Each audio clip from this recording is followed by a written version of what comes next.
ఇది అరే అరే వచ్చినా పట్టుకొని ఆగో ఏడ తిరుగుతున్నావు తమ్మి? సాఫీ దాకా నేను ఎక్కడున్నా నా షెఫ్ కా సూతము.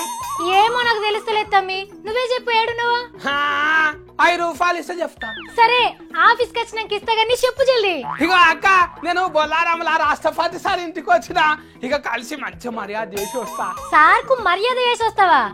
సేయి సంచులు ఏమున్నాయి తమ్మి? బగ్గ బరువు కనిపిస్తున్నాయి, ఏముందన్లా? ఇవే అక్క ఇగో ఫనఫ్ సార్ కిట్టమంట అని బెల్లప్పలు లడ్డూలు ఫ్యాల పుందలు మళ్ళీ సకినాలు మామిడికాయతో అంది పట్టుకొచ్చినాక. ఇవన్నీ ఎక్కడి తమ్మి కొన్నవా? ఏ నా తర పైసలే కరువాక, ఇంట్లో అన్ని ఖతం చేస్తున్నా నువ్వు సజ్జ మీద దాచిపెట్టినావు కదా, అన్ని దులుపుకొచ్చిన. ఓర్ని వేషం పాడుగాను, అన్ని పట్టుకొస్తే నువ్వేం తింటావు? మన్ను బుక్కుతావా? మన్ను బుక్కిన మంచిదే, మర్యాద చేయకుంటే ఎట్లాక? మన కోసానికే సారు ఢిల్లీకి వెళ్ళి మీది మోటార్ మీద వచ్చింది. మళ్ళా మీది మోటార్ మీదకెళ్ళి సార్ వస్తే నువ్వే వాళ్ళు మర్యాద చేసేదందుకు? కేసీఆర్ సార్ గవర్నర్ సార్లు లేరా? ఉన్నారు కానీ మనది అలాగ ఉండాలక్క.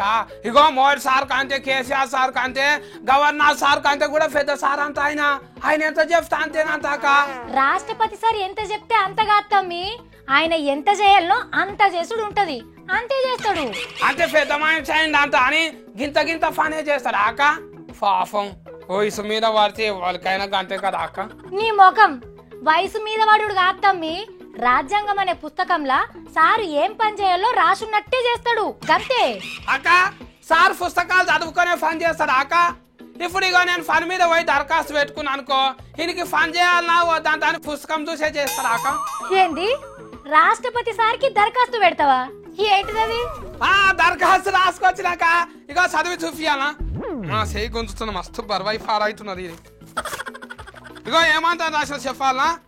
ఇగో పొలం దునుకునేటందుకు చిఫ్ఫలైతున్నది, ట్రాక్టర్ ఫీండి నాకు, అట్లనే నా సేన్ చుట్టూ డాంబరోర్ ఏపిచ్చి ఫాలిచ్చే దుడ్డలున్న బలరను 4 ఫీండ్ అంట అని తమతో మనవి చేసుకుంటు నీ దేరాలు ఆయన అంత రాసుకొచ్చిన. ఏంది రాష్ట్రపతి సార్ని ఇవన్నీ అడుగుతావా? ఆయనకు తెలుగే రాదు, అందులో స్పెషల్ కోటింగ్ లెక్క నీ భాషతోని సార్తో మాట్లాడతావా? మళ్ళా రావులం గాంధీ సార్ వచ్చినప్పుడు విండి నేర్చుకోలేరాక? మే సత్తి హే దరఖాస్తు హే मेरा सेन सूट दांबर और दाल को है मला मैं सच्ची साई रानी के 4 गौरी बाल इच्చుకో देव को है మస్తు ఇందొచ్చిందా కదా నాకు. ఓర్ దేవుడో, ఇది హిందీనా? ఇదే మాట్లాడతావా ప్రణబ్ సార్ తోని? అవునాక మళ్ళీ గిట్లా మాట్లాడే ఫనబ్ సార్ కు లడ్డూలు అరిసెలు సకినాలు అన్ని ఇస్తా. మళ్ళీ మనం పార్లమెంట్ ఢిల్లీకి పోయినప్పుడు 3 రూపాయలు బువ్వ కూడా ఫుల్ గా ఫ్రీగా పెడతారు.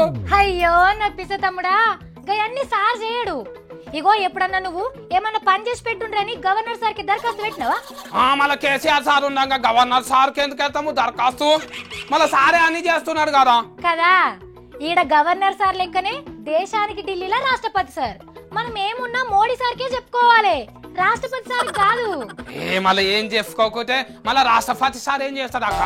రాజ్యాంగంలో రాసుకున్న పద్ధతి ప్రకారం అన్ని వ్యవస్థలు పద్ధతిగానే పనిచేస్తున్నాయా లేదా అన్నది మాత్రమే చూస్తుంటాడు సారు. అంటే ఢిల్లీలో ఆనలు మస్తు పడుతున్నాయి అక్క ఇప్పుడు. ఎందుకు గట్ల అడిగినావు? మళ్ళీ ఆనలు కొడితే ఢిల్లీలో చూడని కీలు పడదంట అని హైదరాబాద్కి వచ్చింది కదా అక్క, నాకు ఎరకైంది. నీ మూతి, సారు ఊకి ఢిల్లీలోనే ఉంటాడు కదా, అప్పుడప్పుడు ఎండాకాలంలో ఒక పారి సిమ్లాకు, చలికాలంలో గిట్లా హైదరాబాద్ కచ్చి ఉండిపోవాలని ఓ ఆచారం ఉన్నది. అందుకే సార్ వచ్చిపోతుంటాడు ఏటేటా ఇట్లా. అబ్బా ఉత్త పని అయిపోయింది అక్క. మరి ఏం పని చేయకపోతే ఎందుకంట నాకు కావచ్చుడు. ఇవన్నీ దుమ్ముల జుత్తలు అన్ని ఎత్తుకొని వచ్చిన మనమే తిందాం అక్క, ఇవన్నీ తీసుకొస్తాను ఇంటికి.